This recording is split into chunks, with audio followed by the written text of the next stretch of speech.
Good morning, good afternoon, and good evening, wherever you are. I feel incredibly goofy and out of my comfort zone here with my new microphone and my shitty little spoon. But anyway, we got some massive news today from one of the biggest League of Legends content creation events to ever happen, basically, to Riot Games writing some really questionable shit online. Again, to a CookieLoL announcement. That's all in today's news. Let's jump into it. The first story of today is Drutut himself has just recently announced that he'll be hosting the biggest League of Legends content creation event that's basically ever happened, known as the Drutut Ultimate Showdown, or DUS for short. So far, 2 out of the 4 teams participating have been announced, and the cast has been confirmed as LS, Kadril, Yamato Cannon, and Drutut himself. The first of the 2 teams confirmed, named Lose in Peace, consists of Zukil top, Kesha jungle, Nemesis mid, Dealers ADC, Netherim support, and LS as the coach. The second team, Low 5, will consist of the King himself, the Bals FFS top lane, Dantes jungle, Yamato mid, Reptile ADC, Azap support, and Kire as the coach. The last 2 teams will be announced between now and the hosting date of the event, which will be September 20th to the 22nd, but we do know that the next 2 teams will be a full German and Polish roster with a Gurren playing for the Germans. Moving on, the next story surrounds Olleh after his recent departure from the LCS to fulfill mandatory military service in Korea. On the account, Let Me Sup, Olleh took rank 1 from a Gurren at 1,457 LP, but a Gurren has since taken it back and is just about to surpass 1,500 LP. This feat from Olleh was made all the more impressive considering he was just discharged from the army on July 4th and then hit Challenger on July 17th after months of not playing the game, and then he obviously went on to hit rank 1. Next story. For this next part, Ricecool's already made a full video on the topic, which will be linked in the description if you want to go check it out, but the more attention brought to it the better, as I believe it's a complete injustice and has affected an innocent person's livelihood. Colorcaster for the LPL Jamada was banned a few days ago, but with absolutely no explanation.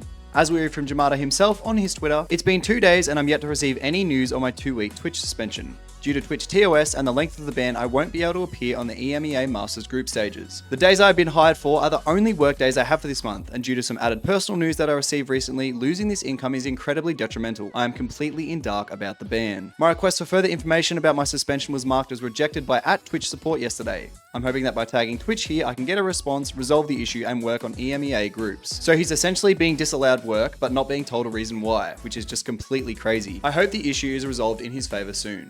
I'd just like to take 10 seconds to thank the sponsor of today's video, Hextech Store. In their Discord, which will be linked in the description below, they're giving away 20 of the new capsules, and if you buy anything off their site, be sure to use code RIVAL for a 5% discount. Moving on, Riot has just announced the new Cosmic skin line, but not without controversy, of course. The first topic of addressal surrounds Bel'Veth. While the skin actually looks pretty cool, a lot of people were saying it was heavily inspired by another particular pop culture influence. There was also an announcement which definitely created a stir surrounding the new Mythic Jhin chroma, but then it was revealed it wasn't actually a chroma, it'll be a completely separate skin called Dark Cosmic Erasure Jhin or something like that. The skin was then announced to be part of loot progression. In the new Cosmic Erasure capsules, you have a chance to get a 2023 Cosmic Grab Bag or Dark Cosmic Erasure Jhin along with skin shards. After it was announced, the community did the math and figured out how much it'll cost you if you don't roll it by chance. If you're unlucky enough not to get the skin, it'll cost you a total of 22,500 RP, 30 capsules, or just under $200 US, as we can see in this diagram from JewelX. So while this is blatantly gacha, I think one thing that people are overlooking is that Dark Cosmic Jhin is one of the best selling skins ever. According to some websites, it's in the top 10 in fact. And Dark Cosmic Erasure is the same skin thematically, so they're putting a skin they know has historically performed well into the gacha system for people to sink money into. Despite the backlash, I'm unsure if it'll be changed or what. This really isn't that far off what Riot did with the DRX Ward skin. Anyway, moving on. So for the main story of today, and as I mentioned in one of my previous videos, CookieLoL had a supposed announcement for August the 14th. I then got a message from one of my viewers, Nix, on Discord, who happened to be in his Patreon, and he spoke of a video Cookie posted talking about moving to a new education site specifically. While he hasn't been uploading to any of his socials, as we can see on this new website, it was updated only 1 day ago. I haven't actually been able to find said announcement, but I assume it's for the launch of this website that he of course has named Cookie Hub. I probably couldn't think of a more out of touch name, but since the controversy, other than his questionable apology, I've yet to see any reformation from Cookie in regard to his previous conduct. I also deliberated on not even telling people about the website because I fully understand that it's just free advertising, but I thought it was more important that people in the community were made aware of it. I can't imagine how I'd feel if I was the parent of a League player and found out that they had signed up to a League subscription service with a community run by a predator. I also probably wouldn't even be saying this if Cookie had gone ahead and submitted himself to some sort of rehabilitation program or even displayed reformation for his previous actions, but he continues to try and monetize a privilege he has since lost. Just quickly, if you've ever learned something or been entertained by my videos, consider subscribing. It only takes a second and you can always change your mind later.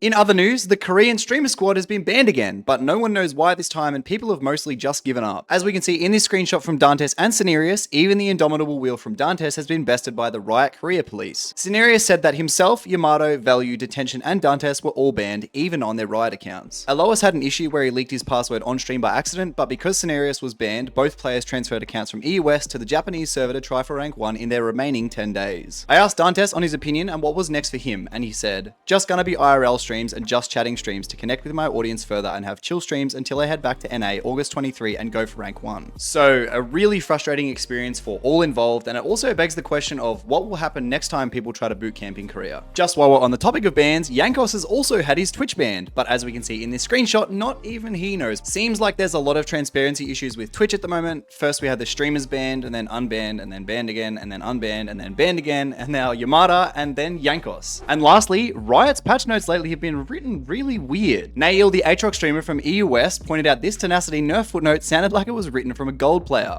It reads, "In its current state, Legend Tenacity is a legendary source of tenacity in the game." In itself, that's written really weird. I don't know if it's a joke or what. Essentially, when it comes to fighters, where it's the optimal rune in its row when running standard keystones. Currently, champions are taking this rune into CC-reliant matchups as a way to avoid merc treads and invest into other stats. That, combined with the fact that Tenacity far surpasses the unflinching rune in terms of power, meant that this rune needed a sizable amount of its power removed from it. If you were actually interested, the nerf was around 30% of the rune's power gone, from max stacks at 30% Tenacity down to 20. And if that wasn't enough, the buff from Serpent's Fang was also called out for the information written in the note. As we know, Serpent's is often only really brought into a lot of shield items like Shield Bow, Sterix, and Gargoyles, or into a very heavy shield comp, like Ivern Jungle, Orianna Mid, and Lulu support. But what Riot wrote was just weird.